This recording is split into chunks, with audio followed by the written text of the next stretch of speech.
Good morning, traders. This is Chris Buss with your daily profit compass for Friday, October 2nd.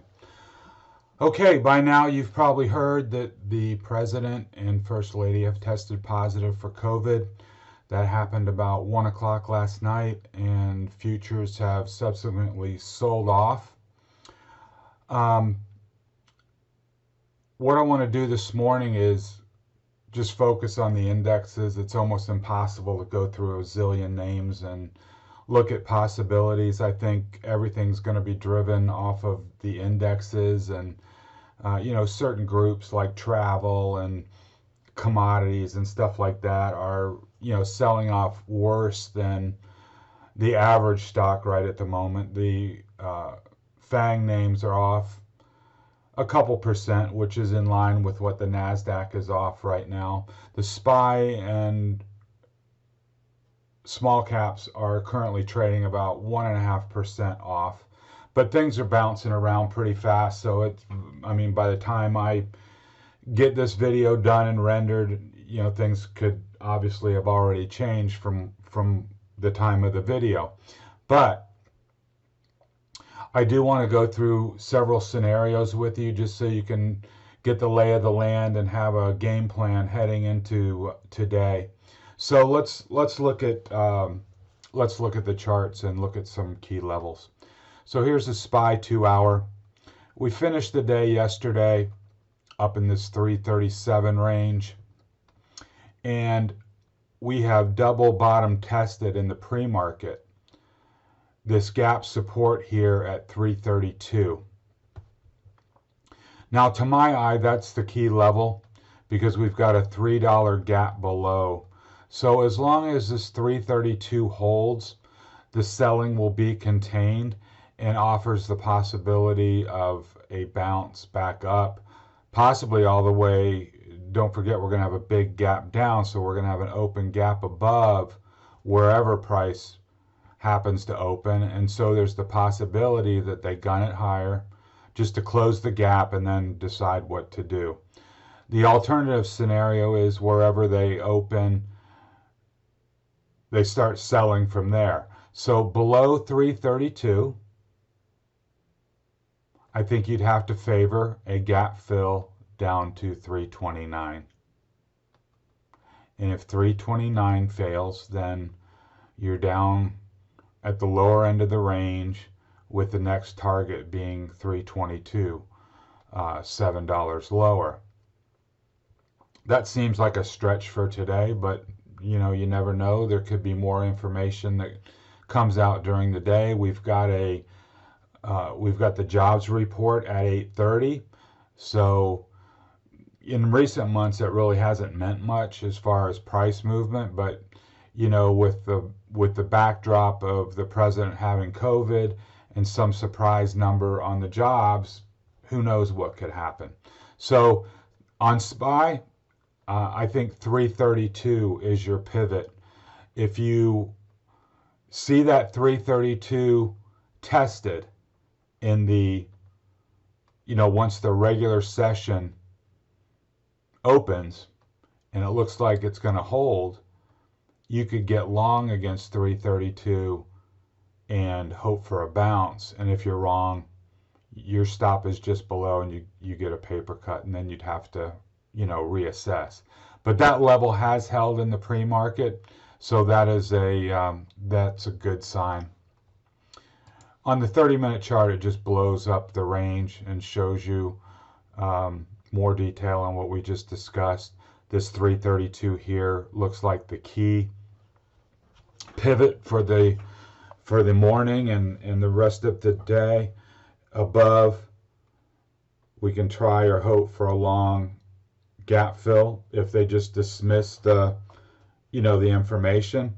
If the market takes it as a negative or more of a negative than it already is, then you've got the gap below, and this 329 is the last stop before more sellers come in. Same idea on the Qs. This 274 level has been tested in the pre-market. I think as long as that gap support holds, and there's another little level at 275 that could be used as a pivot point. But I think the real one is the gap support at 274. As long as that holds, it offers the opportunity for a bounce higher. But if 274 fails, then just like on SPY, there's a gap to fill below, and I would expect price to come down to this 271.50 to fill this gap, and then if it goes from there, then you've got 268 as your next downside target. And here is the QQQ 30-minute. You can see this 274 is there as gap support. If that tests and hold, if you're an active trader, you can try along there and look for a bounce. And if it fails, then more selling will come in and fill this gap and potentially push it down towards 268. IWM seems to be testing this 149 area a couple times in the pre-market. Anything north of there, I think there's an opportunity for a bounce. Anything south or below 149, then this gap comes into play at 148. And if that were to fill, you're down in the 146 range. And if things get ugly, then you're looking at 144 and down towards the prior lows. So we'll just have to see, which way they want to take it. On the 30-minute, basically the same picture. Blown up from the 2-hour chart. We closed up here at 152, and now we're testing this 149.5, 149 area with $1.50 gap below that is yet to be filled. So let's talk about a few things, just kind of thinking about today. Number one, let's say futures, they have the double bottom low in futures. Mark that level on your charts. Find the pre-market lows, that double bottom low, and mark it on your charts. And here's the reason why. Most of the time, in a situation like this, once the regular session opens, regardless of how it ends, how it opens, they are going to, at some point today, they're going to go back down and test that low. They want to go back in the regular session and make sure that test is valid. So say we open, several dollars above the pre-market low. Keep your eye on that level, because I think they're going to come back at some point today and do a double check of that level. That's one thing. And then that will give you, if that happens early in the day, could happen right off the bat, or the first hour, anything like that. If that holds, I think that would be, if you're an active trader, I think that would be a good opportunity to try along. If they come back quickly in the session and test that pre-market low and it's holding, you can set that level, a stop just below that level, and take a long and see if you can get a nice bounce out of it from that point on. And it may, once the low is in, then it's a matter of how high they can drive it towards the close if the underlying sentiment is positive. Now, on the flip side of that, If they come back to double check that pre-market low and it does not hold, then that's pretty bearish. If they can't hold that level and more selling comes in. If that pre-market level does not hold, I think you have a good opportunity to put a short on with a stop just above, and then look for the gap fills on SPY and QQQ and potentially the small caps as well. And that would hold for really any of the stocks that you're trading, that general idea. You know, every stock is a little bit different, but generally if the pre-market low does not hold, then it's bearish. If it does hold, then it's bullish for quick trades. Now let's look or think about longer term as far as today goes. We're back in the range. You know, the Qs had broken out yesterday. We had noted last night the bearish divergences on SPY and the Qs. So now all the indexes are back in their ranges. Okay, so we're in that tactical high vol trade the rips and the dips mode versus breaking out and getting more strategic for longer term plays. But say you had your eye on a particular name, whatever that name is, and you had identified, let's just say 100 as key support, and it's trading at 110. And you see today they flush your name and they pull $10 out of it and they bring that stock down to a key support level, and you want to own that stock, you can sell puts under that. With elevated volatility, you're going to get good premium on whatever, you know, puts you were to sell, because everybody else is going to be buying puts. And you're going to get more money for them today than you would have yesterday. So say you want to own that stock and it's at key support.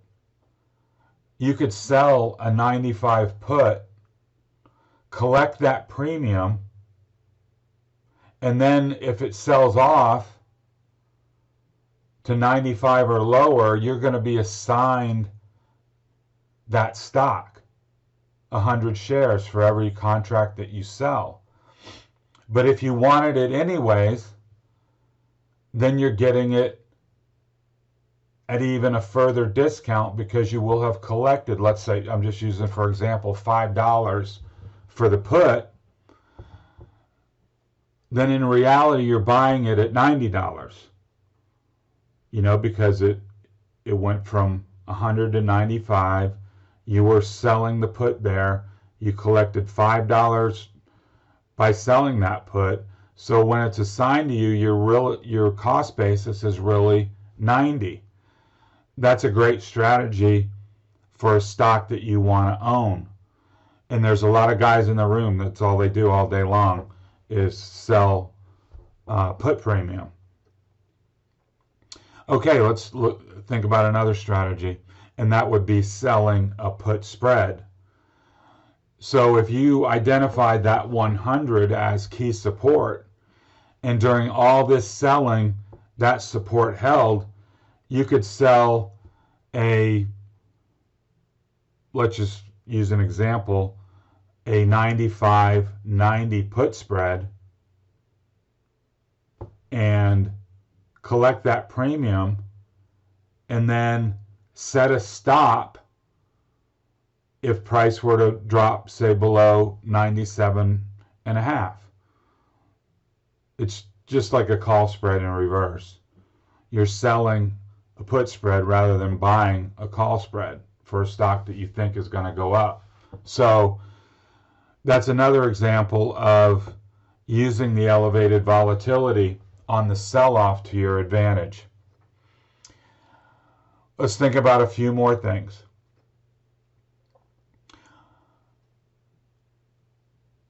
Think about what today's candle would look like to be bullish or bearish. Let's say they sell this thing off really hard in the morning. So you got this big red candle, and then the buyers step in the afternoon and start buying it up. That's going to form a bullish hammer. That bullish hammer candle heading into the weekend. You know, the low was made in the morning and then the close was much higher. That's going to give that bullish candle look. And you can look that up. Bullish hammer. You can look up that candlestick. Let me see if I can find one here real quick.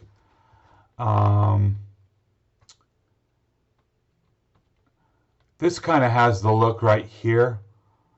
You know, it sold off way down to 42, and then they bought it back up. That's got a kind of a bullish hammer look to it. You know, coming out of a steep sell-off, and then they buy it. Well, that's what it's going to look like on the daily candle as well. You're going to have a big red bar, and then they're going to buy it up, and it's going to have a small red body and a long tail below. Now, what would a bearish candle look like? Well, that would be, say they open today and they rally it, but then the rally fails and they sell into the close. You can have a big red candle selling, you know, closing on Friday afternoon near the lows. That's going to be a very bearish candle, because bad selling doesn't end on a Friday, for one. And two, just from a candle standpoint, if you're a bear, you like to see selling into the close. If you're a bull, that's the last thing you want to see, especially on a Friday. So take note of the, you know, the character of today's buying and selling, and the shape of the type of candles that are being printed, and watch that pre-market low. I think those are the keys to today, and kind of depending on how that goes, will kind of set the tone for heading into the weekend. And that'll give us kind of a direction and a posture for how to think about weekend risk and heading into next week. I will touch base throughout the day on kind of what I'm seeing to give you a little guidance, but that's what I see right now. Don't put a massive amount of stock in whatever's going on in the pre-market, other than, you know, marking that level. Because as we've seen before, this pre-market action is not being driven by, you know, the big money boys. It's being driven by, I mean, they, you know, relatively speaking, they have more money than we do, but in the whole scope of things, they're smaller players that can get into the pre-market and bounce it around a lot. What you really want to get a read on is, what are the big institutions doing today? Are they buying? Are they fading the pre-market, or are they buying it? And that's going to make a big difference on how this day plays out and the sentiment heading into the weekend. So that's about all I have. We're about 2 hours away from the open as I close this video. A lot can happen during that amount of time. If I see anything dramatic between now and the bell, I will send out a quick note, just a typewritten note if something were to happen, and give you a heads up. But we'll just have to see how the morning plays out and then into the afternoon. on the price action. So if you like the content, please hit the like button. If you're new to the channels, please subscribe and check out in the show notes links to the blog site and my content so you stay up to speed on what I'm thinking and what I'm seeing in the market. Hopefully that'll keep you informed and keep you on the right side of the trade. Otherwise, keep your head about yourself this morning. Key off the levels. Don't get wrapped up in the sentiment and the Twitter and all that kind of stuff. Focus on your levels and trade level to level, especially if you're an active trader. And if you're more of a swing trader, identify those stocks that you've had your eye on and see if this is an opportunity that you can take advantage of today on the surprise news. So this has been Chris Buss with Traders Profit Compass. Talk to you next time.